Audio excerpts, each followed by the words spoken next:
guys, it's Ryan again. We're going to end up finishing up filming in part 3 today, and it's going to be about deficiencies, fertilization, and CO2 kind of ins and outs and how to go about that.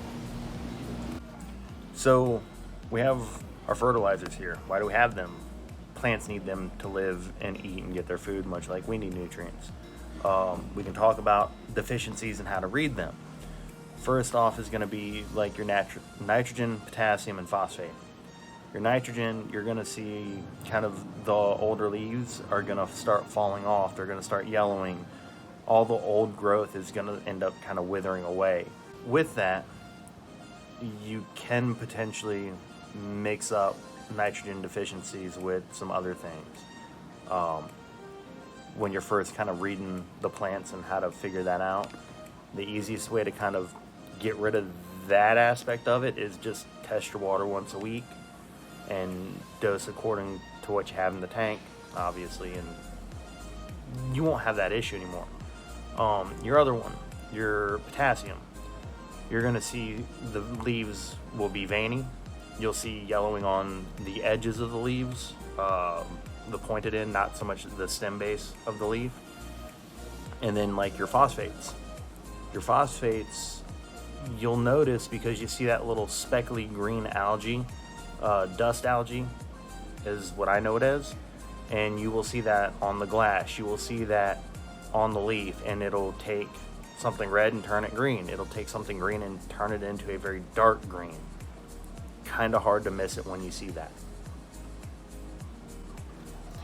So with your macros, we also have micronutrients, things like calcium, your carbon, your iron. Your calcium, you'll notice that you'll have kind of veining and stuff with the leaves. They won't be full of the color and everything. You'll also notice them that they will be smaller. Your iron, for example, your newer growth as well will be small.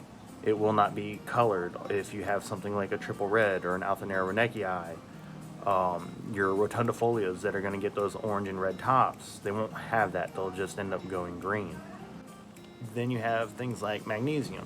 With magnesium, you'll see some white or yellowing spots, and the leaves will start getting pinholes through them. And then carbon, I guess technically a macronutrient, but with that on your older leaves, you'll also start seeing them just wither away and die. They won't have the color, they won't have anything, because, well, obviously they're dying, but that's the easiest way to tell with that. With carbon as well, you can look at things like your algae growth. You'll start seeing string algae, you'll start seeing like blackbeard or bottlebrush algae, and we'll work on how do we take care of those. Okay, so with our deficiencies, how do we fix that? We have to dose, we have to provide the nutrients. With that, there's things like flourish that I had mentioned, or being we're this far and we want to take care of those specific things because of, like fish, the plants will take up more of one element than the other depending on the plant. Your primary, your macronutrients are going to be your NPK, your nitrogen, phosphate, potassium. There's a few ways to go about doing this. You can do your C-Chem Aqua Vitro line. We have the Elos line as well. Kind of depends on how you want to go about it. I do like this for if we're going to run something like a dosing pump. We'll get into that later. Or if you're going to end up mixing them to have a homemade 2-part to where you can mix all of these together, and then you know I'm going to add 10 milliliters every other day type thing. With like your Elos, if you don't want to mix them up and you want to be much more precise about what you're dosing and how much, I do like that a little bit better because of the dosing pump head of just push down on it. It is for smaller tanks because each pump is made to do 8 liters, 2 gallons roughly. So you kind of got to do the math on that, but it's not complicated. And then your trace elements. So your iron. A lot of your reds, and like I said, your new growth are really dependent on your iron. With that, iron cannot be moved from one leaf to another. So they have to pull it from the water column, the substrate, and put it where they want it to go, meaning the new leaves and stuff. With that as well, you're going to start looking at your trace elements as far as your calcium, magnesium, and things like that.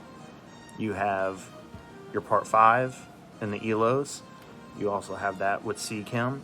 I do believe they have a Aquavitra variant of that as well. And then this is where the product lines kind of really go different. Your elos, for example, they have their part 6, which is their kind of equilibrium with your hardness and things like that. That'll help with going that route. Your Seachem, obviously, they have your buffers and things like that to take care of the GHs and things like that. With Seachem, though, they have the Excel, which is going to be your liquid carbon source. Not quite the same as injecting CO2. It works really well as an algicide, and it will not acidify your water like CO2 will. They also have their advanced. It's witchcraft in a bottle. It is their phytohormone type stuff. Best way I can describe that, if you're familiar with reef tanks, your amino acids that you would feed, it's the equivalent of that. Really helps promote root growth. I love having this here because when we do get the shipments in on plants, that is what really allows me to take those cuttings from an immersed grown source and get them happy and healthy and get us on the right track to give all of you the plants that you've known to expect from us. So another one of my favorite lines here obviously is the Protobio. I like this stuff because they make it pretty much a homemade 2-part. If you're familiar with reef keeping, yet again, you're going to dose your part A, your part B, 1, 2 through Seachem like Fusion.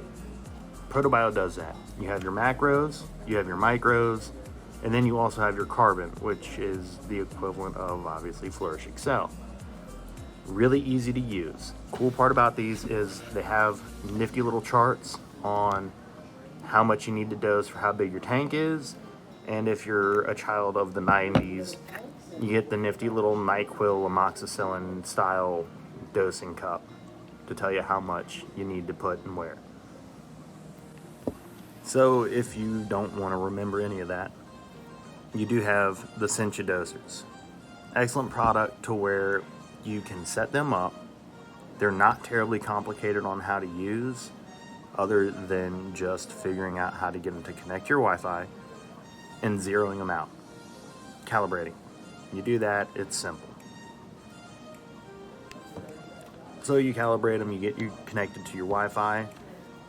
With this, if you're going to run Aquavitra or Seachem products, you quite literally can take a picture of the SKU on your selected pump, and it'll tell you what product it is, how big the bottle is, everything you need to know about that. You can go through into your options and you can do the recommended dosing, because when you first set these up, it's gonna ask you how big your tank size is, your water volume. You plug that in, it will do the recommended dosing. With that, you can also go into your options and select your testing and input your values that you are getting. It can remind you weekly to test. It will set low volume, empty bottles. You can pretty much drive your tank by wire. You can run these expandable too. So if you've been to the shop, you've seen me kind of set these up and running them now for a couple months. You can expand these up to 20, I think is the number they're throwing around. And it's just slide in next to each other and pick your color wheel, take the picture of the product and dose it. You can input what it is and how much you want to dose, so it's not just exclusively on Aquavitra or Seachem products. You can run them on Elos, Protobio, whatever dosing you want to run. Okay, so CO2. Why do we do it? what's it used for, the ins and outs and everything you need to know. We'll get into that right now. So first off, CO2, the big bottles. Probably the easiest way, most efficient way to get it. With this, in a small tank, you're talking upwards of a year of use. In bigger situations, 6 months. Kind of all depends on what we're going through here. You do have little paintball canisters, which would pair with your little mini regulator, and then you do have little European style designs that work really well with like the ELA system. Kind of depends on what you want to do. So we'll kind of go and start our way from small and end up into like a big system like what I'm running, and all the complications with that. So why do we run CO2? Why is this even a thing? The plants, it's what they take up the most is carbon. That's how they breathe. With that, they convert all of that into the energy to take up the nitrites, nitrates, ammonia, micronutrients, macronutrients, all of that. With that, you can do it through Excel like I talked about, or you can run it through a compressed version. This right here is one of the ELOS protobiotypes. It is a single use, and with that, works really great with their little system, looks amazing. With that, this will work on your bigger bottles too, but the cool part is this will separate top and bottom, and you can run it on here. This is your needle valve. It controls how much CO2 is going from your bottle to your tank. And then the way this operates is kind of reverse threaded. As it's all the way back, there's a little needle in here based off a spring. You can tighten this down. It pushes pressure on that needle, on that spring, to let the gas go through. From there, I'm paranoid. I like to run 2 check valves. I will run one just after your needle valve and regulator before you get to your bubble counter, so that way the liquid in your bubble counter does not enter your bottle for some strange reason. Things happen. From there, it's a one-way valve. If you look on this one, you can see you got the little arrow right here. The gas goes that way. It will not go the other way. From there, you will run it to your bubble counter. Now, on some regulators, like I'll show you here in a minute, they're built in.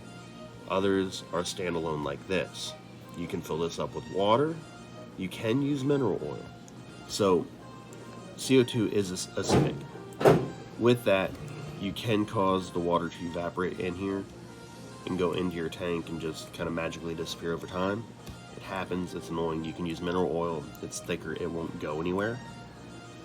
And what'll happen is, as the gas is going up, there's a little collapse section here which will form it into the bubbles and watch it go up.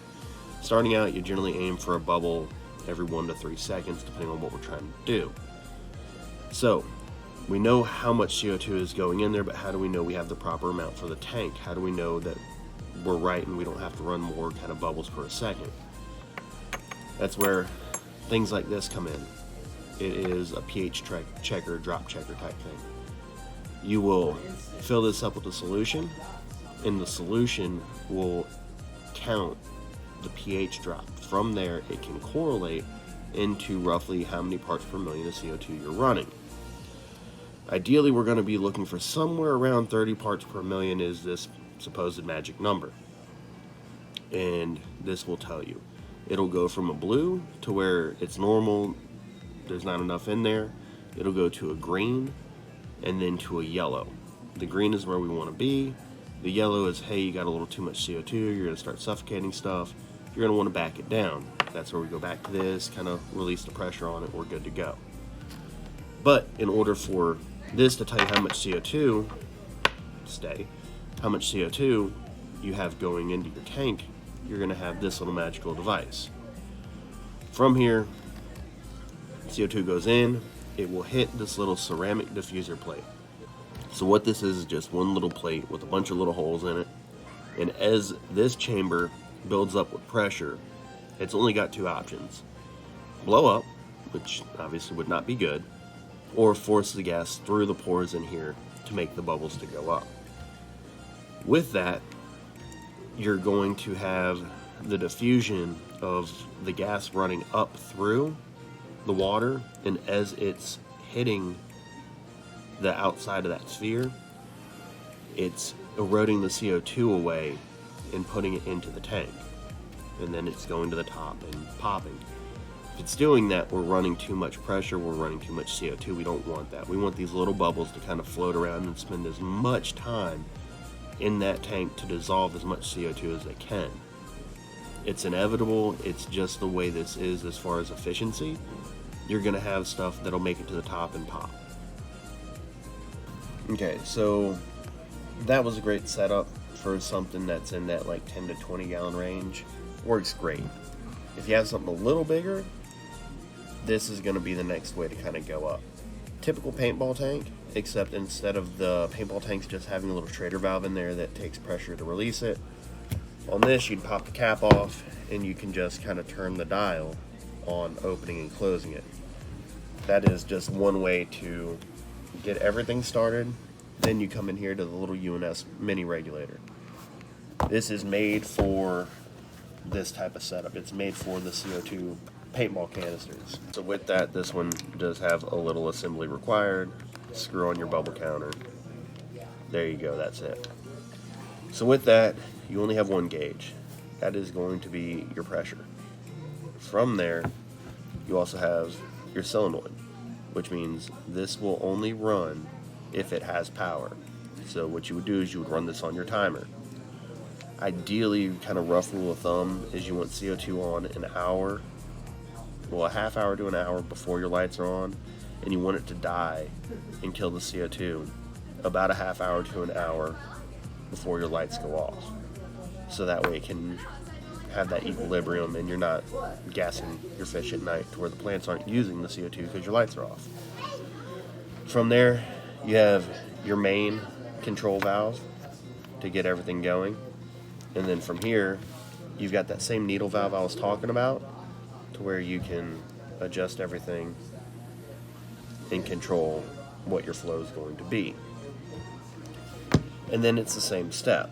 You will run that into your tank. Now, the proper way to do that, yes, there is tubing specifically for CO2. Yes, you can use airline. I've done it. I'm doing it now in my home tank.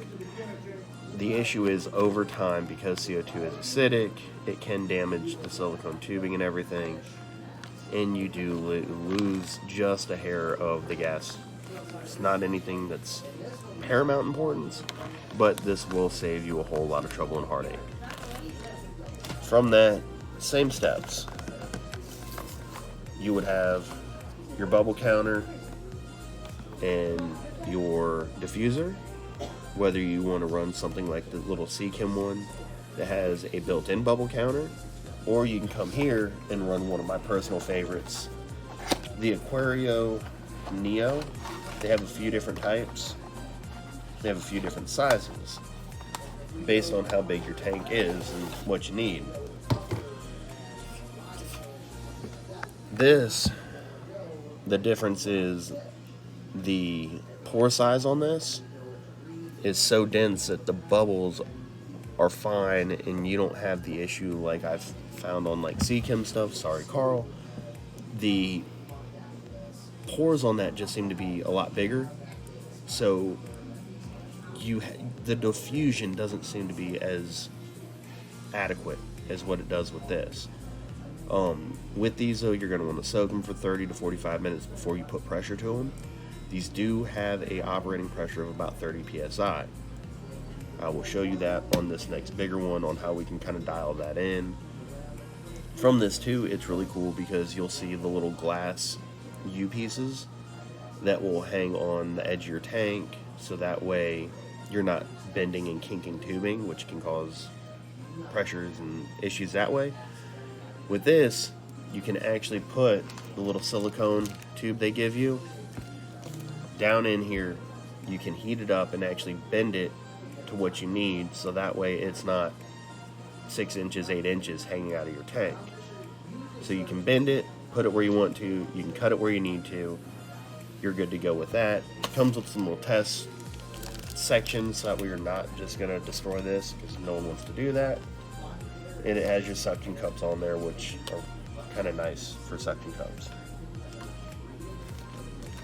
So with all that talk about diffusers and stuff too, you do have to realize that depending on your diffuser and how it ends up doing its job, the amount of CO2 you can push and what you have to push are going to be completely different. And then you do have different styles of drop checkers too.